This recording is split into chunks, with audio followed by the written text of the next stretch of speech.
Salam, hər vaxtınız xeyir olsun, əziz abituriyentlər və müəllimlər.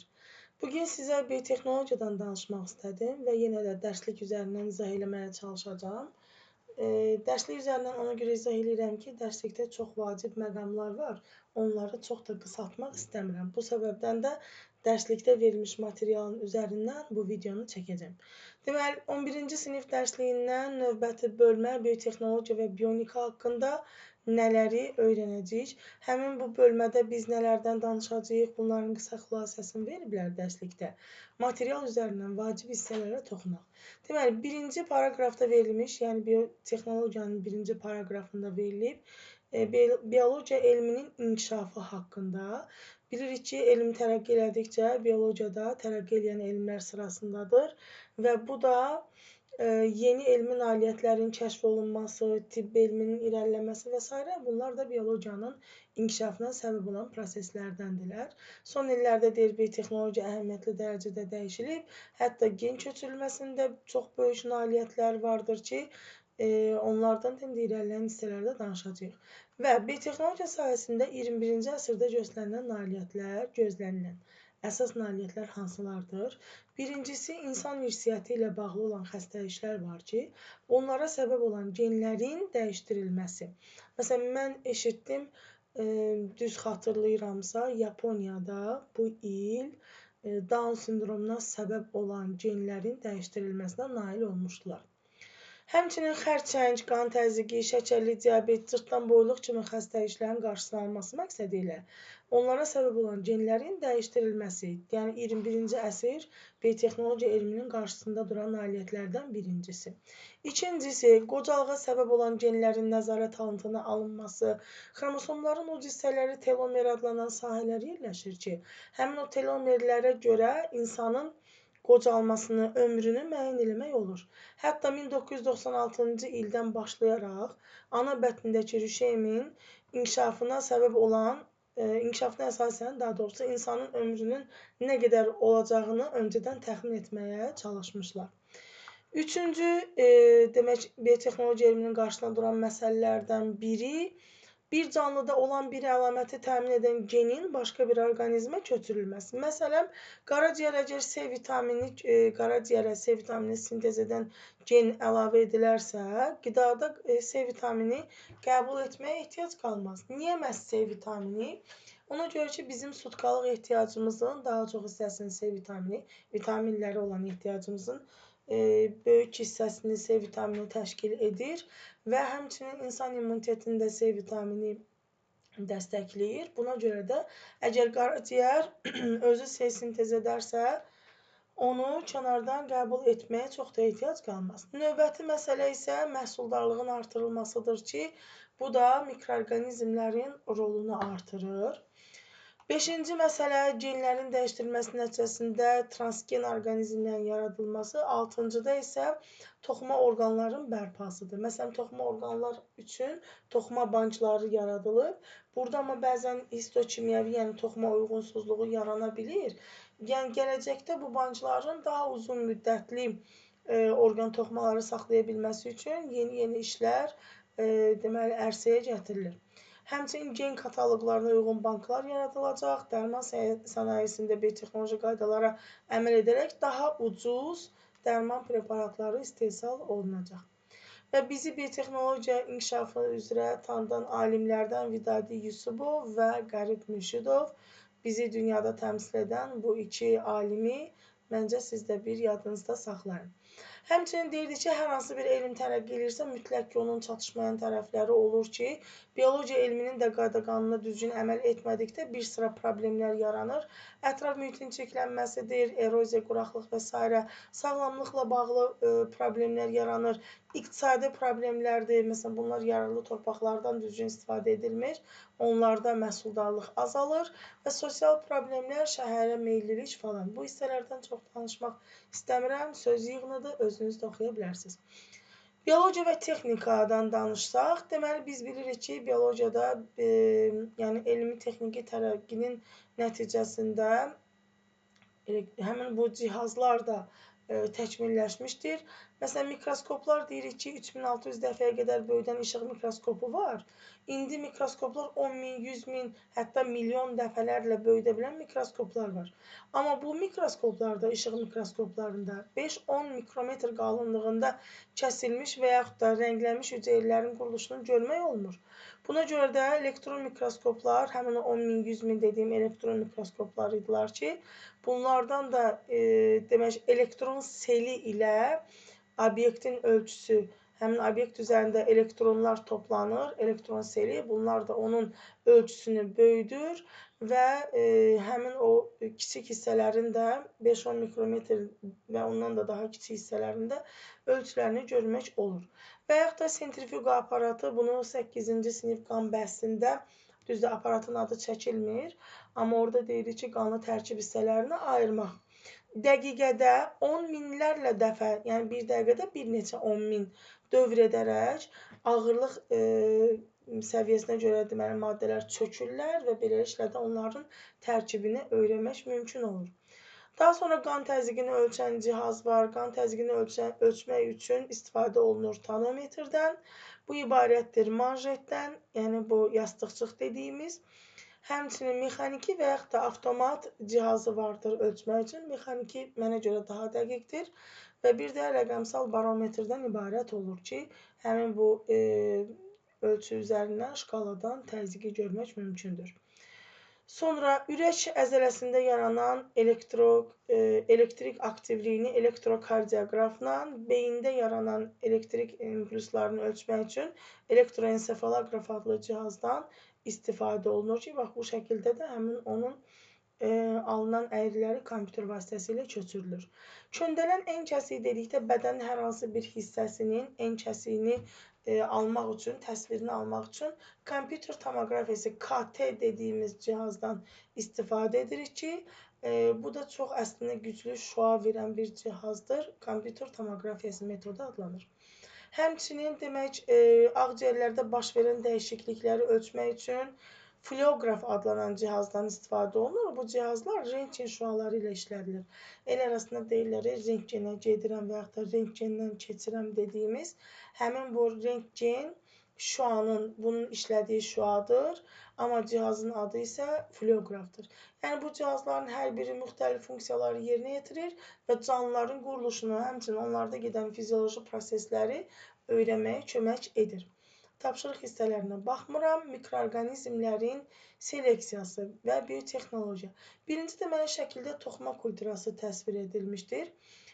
Toxuma kulturası nədir? Ümumiyyətlə biz hər hansı bir mühitdə bir bitkini öyrəşdirmək, yetişdirmək istəyiriksə, onun toxuma kulturası ilə istifadə edirik. İlk öncə bu metoddan alıb, daha sonra uyğun vəziyyətə gətiririk. Məsələn, belə deyək də, şoranlıq bir ərazidə bitki yetişdirmək istəyiriksə, öncəliklə həmin o bitkinin toxuma kulturasında şoran duz mühitinə öyrəşdirirlər. Ondan sonra isə həmin onu mühitdə əkdikdə bitki artıq həmin mühitdə öyrəşmiş olur, inkişaf eləmiş olur. Bu prosesləri ardıcıl düzsək necə olacaq? Deməli, birinci bizdə olacaq hüceyrəsi ayrılan bitkidir bu. Bu isə bitkidən ayrılan hüceyrələr olacaq. Daha sonra bu hüceyrələr törədici toxumada çoxaldılır. Sonra o hüceyrələr bir-birindən ayrılır və bunlar deməli kulturada yerləşdirilir. Ondan sonra cücərti alınır və bu cücərtini də torpağa əkirik. Bu şəkildə də həmin bu cücərti o mühitə öyrəşəndən sonra ondan yeni bir bitkinin əldə etmək olar. Mikroorqanizmlərin də seleksiyası var. Məsələn, bu rentgen şüalarından xüsusi maddələrdən istifadə edilir və bunlarda irsi dəyişkənliklər, yəni mutasiyaların tezliyini 10 və 100 dəfələrlə artırır. Daha sonra seçərək içərisindən yeni mikroorqanizm ştamları alır. Məsələn, antibiotiklərin istehsalını 10 dəfələrlə çoxaldan mikroorqanizm formaları alınır. Xəmirin qıcqırmasına səbəb olan maya göbələklərinin yüksək keyfiyyətli çörək alınmasında kömək edən formaları həmin bu mikroorqanizmlərin seleksiya metodu ilə alınmışdır. Bu mikroorqanizmlərin seleksiyası həmçinin mikrobiologiyada sənaye mikrobiologiyası sahəsi ilə əlaqəlidir. Yəni ümumiyyətlə sənaye mikrobiologiyası biotexnologiya ilə əlaqəli olan bir bölmədir. Mikroorqanizmlərdən istifadə edərək sənayedə dərmanlardır, fermentlərdir, bir sıra kimyəvi maddələrin alınmasında istifadə etmək olar. Buna nümunə olaraq bioreaktorlar deyə bilərik. Fermenter və yaxud da bioreaktor nədir? Bunlar böyük bir qurğulardılar, iri qurğulardılar. Həmin bu biotexnoloji prosesləri həyata keçirdirlər. Həmin bu qurğuların içərisinə maya göbələkləri, aktinomicetlər, bakteriyalar falan yerləşdirilir. Bunların istifadə edə biləcəyi qidalı maddələr, zülal, ferment falan, bunlar zülallar daha doğrusu qida maddələri yerləşdirilir. Həmin bu mikroorqanizmlərdən bizim üçün lazım olan fermentlər, dərman preparatları, zülallar və s. alınır. Məsələn, insulin zülalı almaq lazımdır. İnsulin zülalını sintez edən insulin zülalının genini müəyyən bir orqanizmlərə, məsələn, bakteriyalara falan köçürdürlər transgenez yolundan. O bakteriyaları fermenterlərə yerləşdirirlər. Bakteriyaların qidalanması üçün xüsusi qidalı mühit yaradırlar. Onlar da həmin o mühitə yeyib içib lazım olan insulini sintez eləyirlər. Amma bu prosesin özünün də ziyanlı tərəfi odur ki, bu prosesdə çox vaxt zərərli tullantılar, daha çox hissəsi qazlardan təşkil olunan zərərli tullantılar alınır ki, təbii ki də, yəni hər bir qurğunun özünün həm müsbət tərəfi də olacaq, həm də onun parçalama məhsullarından alınan mənfi tərəfləri də olmuş olacaq. Bu hissəni biraz kiçildim, deməli, çox kiçildi deyəsən, nəysə. Mühəndislikdən də istifadə olunur deyirdik. 3 cür mühəndislik var. Hüceyrə mühəndisliyi, xromosom mühəndisliyi və gen mühəndisliyi. Hüceyrə mühəndisliyi nədir? Ümumiyyətlə biz hansı strukturlardan istifadə ediriksə, mühəndisliyin adı da məhz ona görə müəyyən olunur. Məsələn, hüceyrələri birləşdiririksə hüceyrə mühəndisliyi, xromosomları dəyişdiriksə xromosom mühəndisliyi, gen köçürdürüksə, transgenez canlı alırıqsa, bu da olacaq gen mühəndisliyi. Əgər bitki cinsi yolla çoxala bilirsə, buna Karpachenko metodu tətbiq edərək, məsələn, kələmlə turp hibridi kimi, buradan məhsuldarlıq ala bilərik. Yox, əgər cinsi yolla çarpazlaşması mümkün olmayan bitki və heyvan toxumalarını yaşaya bilməsi üçün lazım olan xüsusi bir mühitə yerləşdirirlər. Həmin o mühitdə də hormon, amin turşu, duz falan yerləşdirirlər. Qidalı mühitdə saxlayırlar.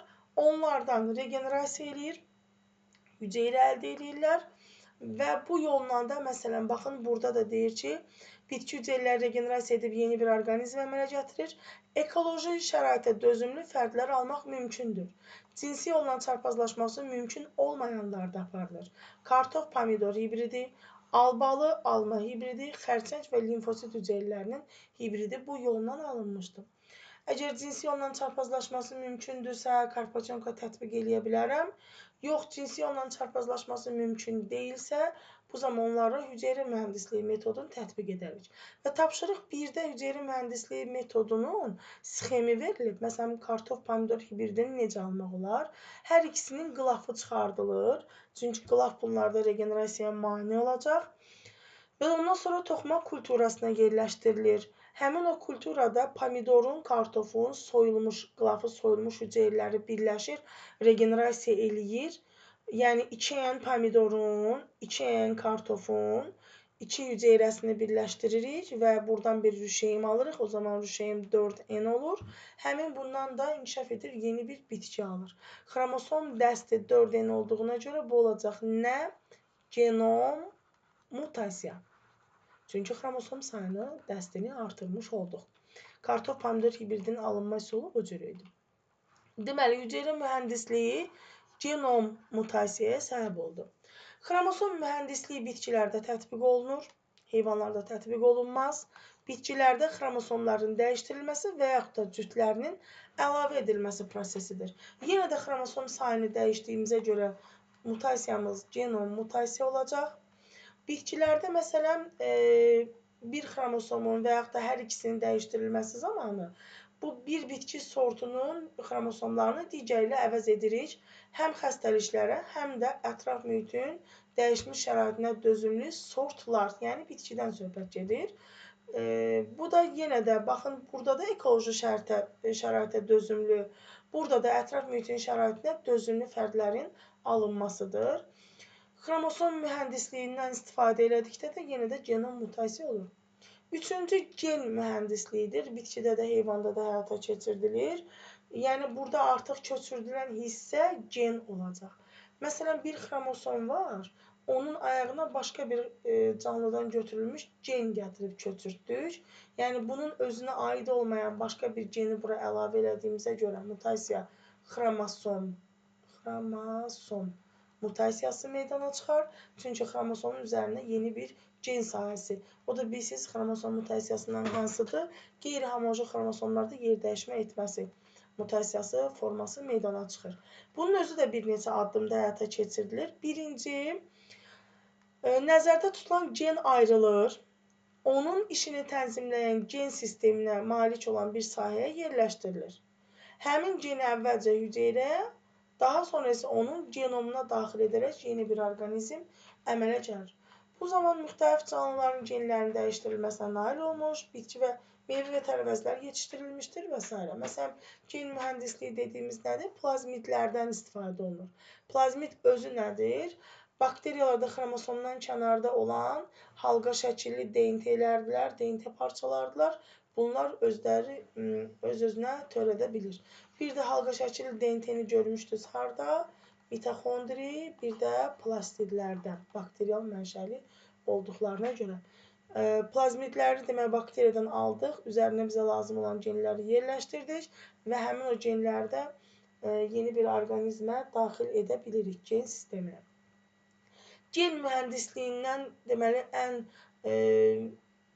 əsas məqsədlərindən biri zülal sintez edən hüceyrələr almaqdır. Çünki zulallar həm də fermentlərdilər ki, buna görə genotipə yeni gen daxil etməklə hüceyrənin heç vaxt sintez etmədiyi bir zulalı sintez etməsinə nail olub. Məsələn, bayaqlar dediyim bağırsaq çöplərində insulin sintezini təmin edən gen daxil edilir. Bunlar da insulin sintez edirlər. Bakteriyalarda həmçinin interferonlar, bir də somatotropin də alınmasında, demək bu hormonların alınmasında bakteriyanın rolu böyükdür. Gen mühəndisliyinin ən belə deyək, vacib sahələrindən biri PCR testlərdə ellər buna polimeraza zəncir reaksiyalardır. Kerry Mullis tərəfindən 1983-cü ildə elmə gətirilmişdir və alim buna görə Nobel mükafatı almışdır. Nədir bu polimeraza zəncir reaksiyaları? Canlının özünün iştirakı olmadığı yerdə onun DNT-sinin köçürülməsi, DNT sahələrinin çoxaldılmasıdır.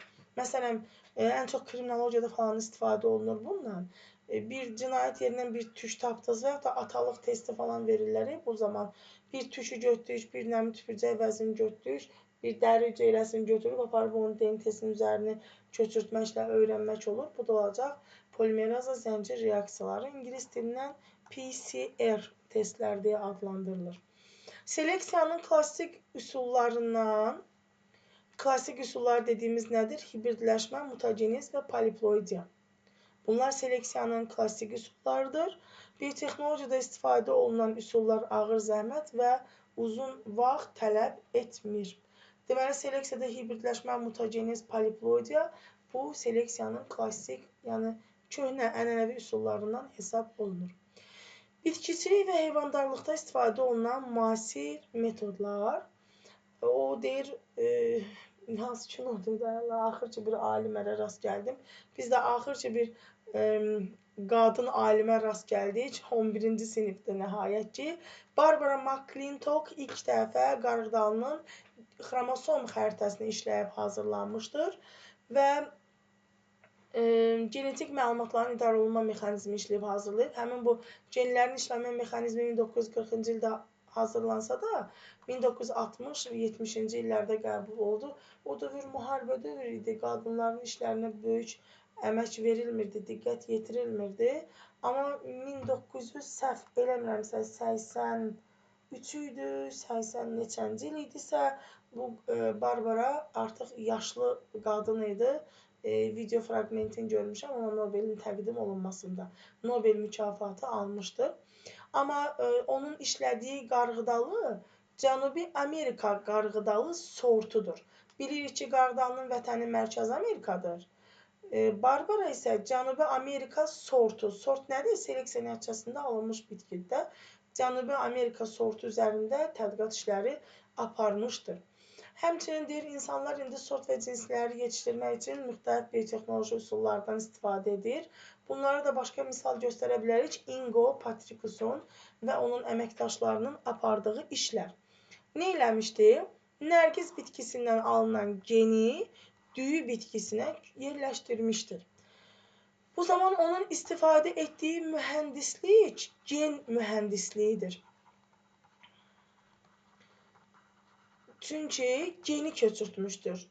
Bu düyü bitkisidir.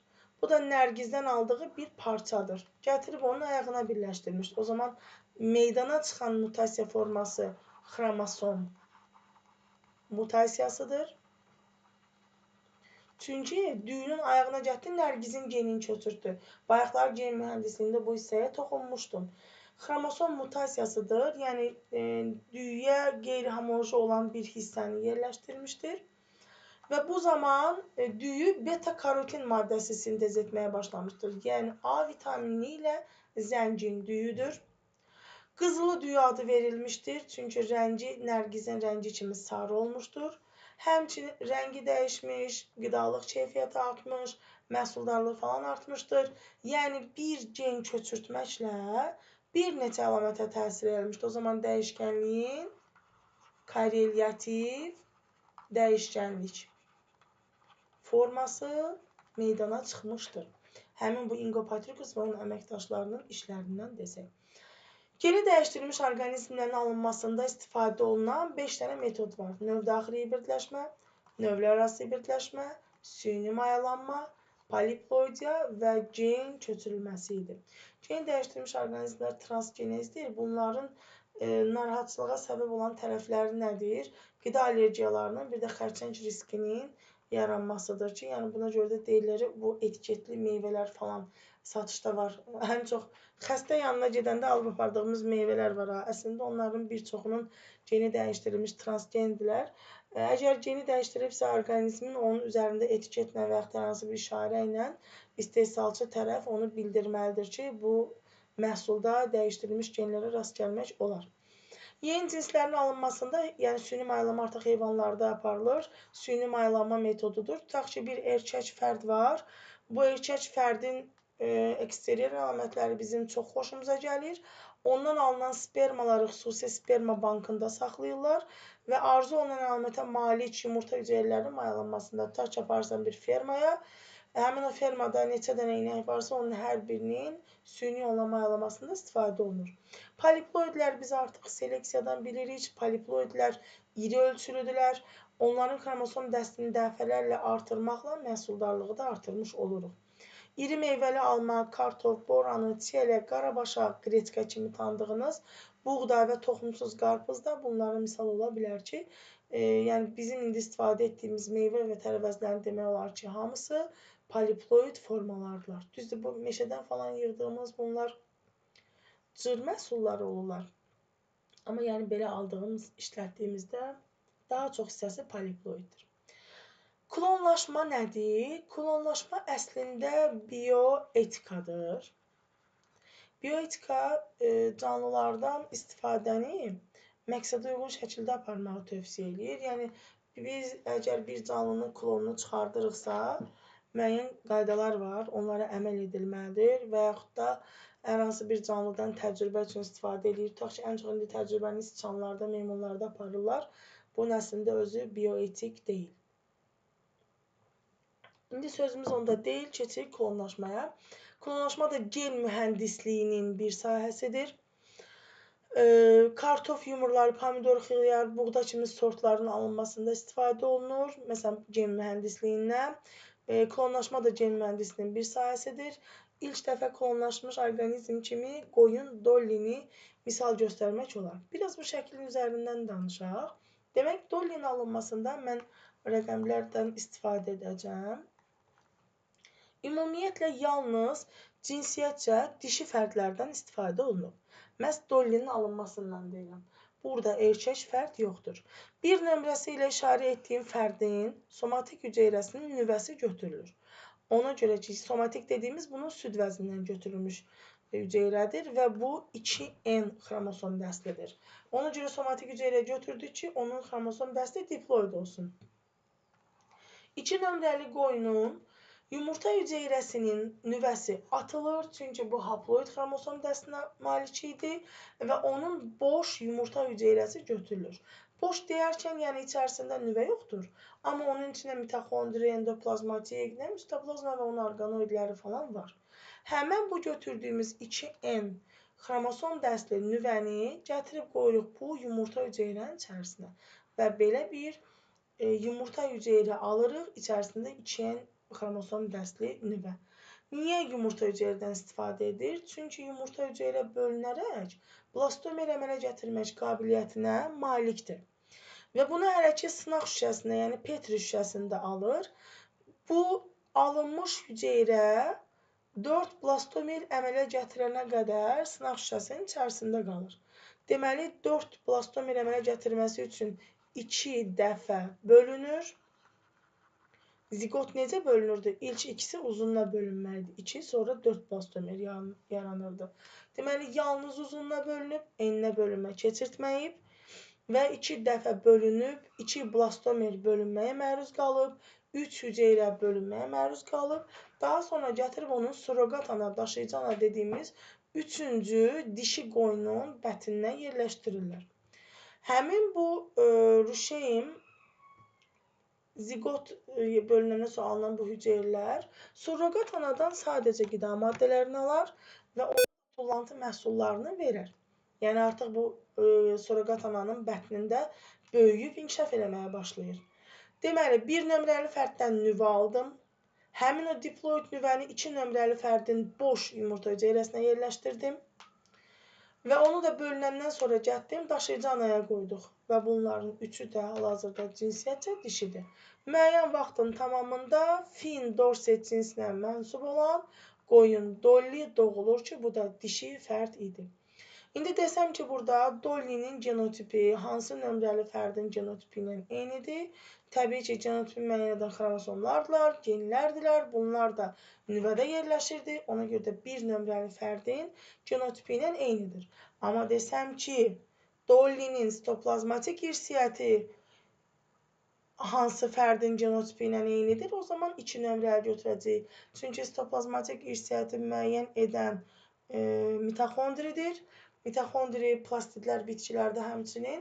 Mitoxondri DNT-mizi biz anamızdan alırıq. Yumurta hüceyrənin içərisində bütün orqanoidləri var idi. Ona görə də onun mitoxondri DNT-si 2 nömrəli fərdi ilə eynidir. Həmin bu Dolly 3 nömrəli fərddən, yəni daşıyıcı anadan sadəcə qida maddələrini almışdır.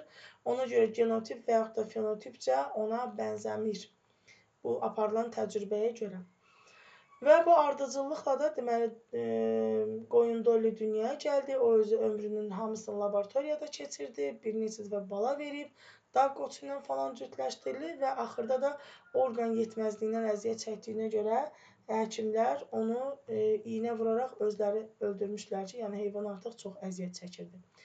Bu belə, yəni Dolly'nin alınması bu cür idi. Biz bir də Dolly deyirdi, sürətlə qocalır. Ona görə ki, 1 nömrəli fərddən götürülən nüvədəki xromosomların yaşı hansı yaşdaydısa, həmin o klon olan Dolly'də də onu yaşa çatdırmaq üçün, həmin yaşa çatması üçün sürətlə qocalmağa başladı.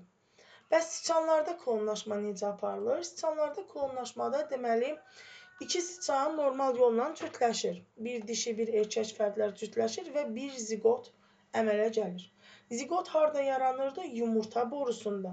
Yumurta borusundan həmin zigot çıxarılıb. Zigot yazıb, bax görürsünüz, bir hüceyrədir. Deməli, bölünmə keçirtmədən çıxardılır. İnsanın böyümə hormonunu sintez edən gen, yəni nə? Somatotop hormonunun geni DNT üzərindən açılır və həmin o gen kəsilir. Gen köçürdülür zigota. Zigot bir hüceyrədir və həmin o gen keçiriləndən sonra daşıyıcı anaya həmin bu zigotu yerləşdirirlər. Yəni təzədən qaytarıb həmin o siçanın öz bətninə deyil, daşıyıcı ananın bətninə yerləşdirilir. Və bu zaman təcrübədən alınan ziqotlardan olan fərdlər daha böyük, təcrübədən alınmayanlardan isə daha kiçik ölçülü sıçovullar əmələ gəlirdi və bu gen bunlarda 3 nəsil müşahidə olunur. 3 nəsil ərzində bu geni izləmiş olurlar. Baxın, burada 3 nəsil boyunca DNT analizi göstərir ki, onlar hələ də böyümə hormonunun genini daşıyırlar. Meymunlarda klonlaşma daha sadə üsulla aparılır. Bu zaman nə olur? Yəni, yenə də bir yumurta cərnə spermatozoid görüşür, zigot yaranır. Bu dəfə zigot 3 dəfə bölünür. 2, 4, 8. Yəni, o zaman 2 uzunla 1 eninə bölünmə keçirdir. 8 blastomer yaranır. 3 dəfə bölünür. 7 hüceyrə bölünməyə məruz qalır, 6 blastomer bölünməyə məruz qalır və bundan sonra həmin o blastomerlər götürülür, onların nüvələri çıxardılır, başqa birinin nüvəsi çıxardılmış yumurta hüceyrələrinə yerləşdirilir. Eynən elə bir bundan sonraki dolly kimi aparılır. Yəni, buradakı blastomerlərin nüvələri artıq diploiddir, digər orqanizmin yumurta hüceyrəsinə yerləşdirilir və hər biri də ayrı-ayrı meymunun bətindən, yəni 8 blastomer idi, 8 dənə də meymunun bətindən yerləşdirilir və hər biri eyni genotipli olmaqla 8 fərqli meymundan, daşıyıcı anadan 8 dənə eyni canlı əmələ gəlmiş olur. Bu, daha sadə üsulla, belə deyək, meymunlarda aparılan klonlaşmaydı. Biotexnologiya həyatımızda bu paraqrafda diqqət edəcəyiniz nə idi? Bəziləri demək verilib. Məsələn, bir tozlayıcı arılar var, Bombus terrestris arıları. Deyir, tozlama hormonlarının əvəzinə bunlardan istifadə meyvə və tərəvəzlərdən daha təhlükəsiz yolla qidanın əldə edilməsidir. Həmçinin insanların qüsurlu genlərinin korreksiya edilməsində, bitkilərin, heyvanların antibiotiklərinin, pestisidlərin istehsalında biotexnologiyanın rolundan danışır. Tibbdə peyvənddən xəstəyə törədən orqanizmlər daxil edilir. Bunlarda antitel yaranırdı və bu zaman biz antitelləri özümüz hazırladığımıza görə bu bizdə aktiv immunitet sayılır. Sonra biotexnologiyanın inkişafı qan laxtalanması və leykoz kimi xəstəliklərin müalicəsində istifadə olunan fermentləri istehsal etməklə deyir, insanların köməyinə çatır. Şəkərli diabet xəstəliklərində insulin hormonunun texnoloji üsullarından əldə edilməsinə bayaqları baxdıq. Həmçinin boy hormonu da, yəni cırtdan boyluğun qarşısını almaq üçün boy hormonları, somatotropin da əvvəllər meyitlərdən alınırdı. Bu çox baha başa gəlirdi, amma indi isə bakteriyalarla bunu daha rahat əldə eləmək olur, daha ucuz yollarla. Amma yenə də bir texnoloji avadanlıqdan istifadə etdikdə ətraf mühitin çirklənməsi mütləq şəkildə baş verir. Buna görə də həmin o bakteriyalardan istifadə olunacaq həşəratlara qarşı davamlı sortlar alınacaq. Daha sonra burada danışır kök hüceyrələrdən, yəni digərləri söz yığınıdır, artıq bildiyiniz şeylərdir, ona görə çox üzərində qalmaq istəmirəm. Kök hüceyrələr nədir? Özünü yeniləmək və törətmək qabiliyyətinə malik olan, həmçinin müxtəlif qrup hüceyrələrə çevrilə bilən hüceyrələrdirlər. Gen mühəndisliyinin sahəsidir. Kök hüceyrələrdən demək, hətta sinir, qaraciyər, əzələ, Parkinson kimi xəstəliklərin müalicəsində yeni hüceyrələr əldə etməklə bunlardan istifadə olunur. Bir dənə məsələn, mən baxdığım şəkillərin üzərində heç birində böyrək görmədim. O da araşdırma elədim ki, niyə böyrəklər kök hüceyrələrinin alınmır? Əslində alınırmış. Sadəcə deyir, təkcə onun elə 1 milyon nefronu var bir böyrəyin. Qüsursuz böyrək alınması hələ ki tam nail olmayıb. Ona görə də böyrək alınmasında istifadə olunmur. Kök hüceyrələr adətən embrional mərhələdə daha çox olur. Post-embrionalda isə qırmızı sümük iliyi, eritrosit, leykosit, trombosit kimi hüceyrə növlərinə çevrilə bilir. Deməli, həm yetkin fərdlərdə, həm embrionlarda olur. Embriondan alınan hüceyrələr daha sürətlə çoxalma qabiliyyətinə malik olur. Buna görə də ürək, qaraciyər, mədə-altı, sinir, hətta neyron kimi hüceyrələrin bərpasında istifadə olunur. Parkinson, diabet, onurğa zədələnməsi kimi xəstəliklərdə də kök hüceyrələrdən yəni ümidverici hesab olunur. Mən bir dəfə axtarmışdım, bir uşağın süd dişi, o da evdə saxlamaq deyil də, toxuma banclarında saxlamaq şərti ilə xüsusi mühitdə. Bir də yeni doğmuş uşağın göbək ciyəsindən də demək güclü kök hüceyrə qrupları əldə etmək olur. Bionika nədir? Bionika ümumiyyətlə deyirlər ki, canlılar yeni texnologiyaların açarıdır. Yəni biz canlılara baxıb da yeni texnologiyalar əldə edirik. Burada verilən məlumatların bir çoxu şəkil üzərindədir. Amma yəni sözlə nəzəri hissədə yazılan yerlərdə də buna aid olan məlumatlar çox idi.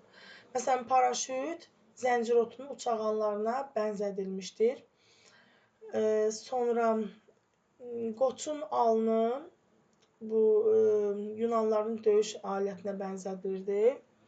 Qədim Yunanlar döyüş vasitəsi kimi xüsusi qurğudan olan qala qapılarının açılmasında falan qoçun kəlləsinə bənzər demək həmin alətdən istifadə edir, ona baxıb ixtira eləmişdilər. Leonardo da Vinci-ni biz bir görmüşdük. İllik halqaları görə deyirdi ağacın yaşını müəyyən eləmək olar. Bir də ornitopter deyilən bir cihaz düzəltmişdi. Quş qanadına bənzəyirdi və bu texnikanı indi hal-hazırda müasir texnika buna hələ ki nail olmayıb ornitopteri uçurtmağa. Düzdür, biz indi uçan daha yaxşı alətlər ixtira eləyiblər, amma yəni ornitopteri uçurda bilməmişik hələ. Testlərdə bunu səhv olaraq verə bilər ki, müasir texnika ornitopteri daha yaxşı hazırlayır. Yox, hələ ki bunu düzəldə bilməyiblər. Sonra demək, burada şəkillər üzərində raketin, burada kalmarı verib, bir də yaza bilərsiniz meduza. Meduzanın və kalmarın hərəkət prinsipinə görə əzələlərin yığılıb boşalması nəticəsində suyu təzyiqlə vurur. Buna görə də raketi ixtira eləyiblər. Kondisioner termitlərə görədir. Termitlər öz ağacda yaşadıqları yuvalarını xüsusi oyurlar, elə oyurlar ki, orada havanın dövriyyəsi uyğun temperaturda olur. Bu da kondensatorlar, kondisionerə daha doğrusu, kondisionerə uyğun gəlir. Təyyarə quş qanadlarına bənzədilib, çox da izaha ehtiyac yoxdur. Pinset cülütün dimdiyidir. Ekskavatorun novçası yırtıcı quşların caynaqlarıdır. Yük qaldıran maşınlarda falan bu prinsip əsasında düzəldilmişdir. Radar, bir yarasa, bir də delfin yaza bilərsiniz bura. Delfin və yarasaların ultrasəslərdən istifadə eləməsi, səsin tutulması prinsipinə əsasən işləyirdi. İnsan beyni əsasında demək kompüterin prosesoru idi. Bunlarda informasiyanın qəbul edilməsi falan əsaslanırdı. Daha sonra bu hissələrdə quruluşun miniatürlüyü falan baş beyin şöbələri. Bayaqları dediyim əks-sada prinsipi delfinlərdə, bir də yarasalarda. Hərəkət prinsipi meduzalarda, bir də başayaqlı mollyuskalar, kalmarlardaydı. Konstruktor təyyarə hazırlayarkən quşun bədəni, qanadları və s. idi. Bunun prinsipinə görə idi. Heyvan üzvlərinin quruluşu da müxtəlif cihazların istehsalına səbəb olub. Məsələn, su itinin qulağı hidrofon adlanan sualtı eşitmə cihazı. Xərçəng və cücülərin mürəkkəb fasetli gözlərində spidometr. Bitki gövdə və yarpaqlarının köklərinin yüngüllüyü inşaat konstruksiyalarına təsir eləmişdir. Bitki hüceyrəsinin turqoru, dam örtükləri. Görürsünüz, plazmatik membranın quruluşu bu şəkildədir. Dam örtükləri də hardasa belədir. Dam örtüyü dediyimiz o şiferlərdə. Onlarda məsələn düppədüz deyə bir şifer yoxdur da. Havanın təzyiqinə görə bunu atmır külək. Həmçinin turqor təzyiqinə görə də plazmatik membranın yırtılmaması onlarda bu şəkildə dalğavari olmasına görə idi. Sualtı qayıqlar və gəmilər su heyvanlarının quruluşu idi. Suda üzmə mexanizmləri idi. Həmçinin quşların uzaq məsafələr uçarkən yuvaya enməsi, yuvaya oturması, yuvadan uçması bu təyyarənin qalxıb enmə prinsipidir. Dəvəquşu, xallı bəbir kimi heyvanların, məsələn, bu uzaqlar məsafəni qət etməsi tormozlayıcı, delfin dərisinin tormozlayıcı hərəkətlərin aradan qaldırılması, bu da insanlar buna uyğun da demək cihazlar ixtira ediblər. Hətta birində deyim, məsələn, akulaların dərisinin pulcuqlarının, onların düzülüşünə görə sualtı geyimlərin üzəri o şəkildə olur. Onun pulcuqlarına bənzər xüsusi girintili çıxıntılı hissələr olur. Bu da suda hərəkətə kömək eləyirdi. Buradan uyğunlaşdırsaz əgər qoruyucu jilet hörümçəyin torun quruluşuna, prinsipinə əsasən idi. Eyfel qülləsi but sümüyünə idi və gözün optik hissəsinə görə də fotoaparat istehsal olunmuşdur. Məncə biotexnologiya mövzumuz bitdi. Gələn dərslərdə görüşənədək hələlik.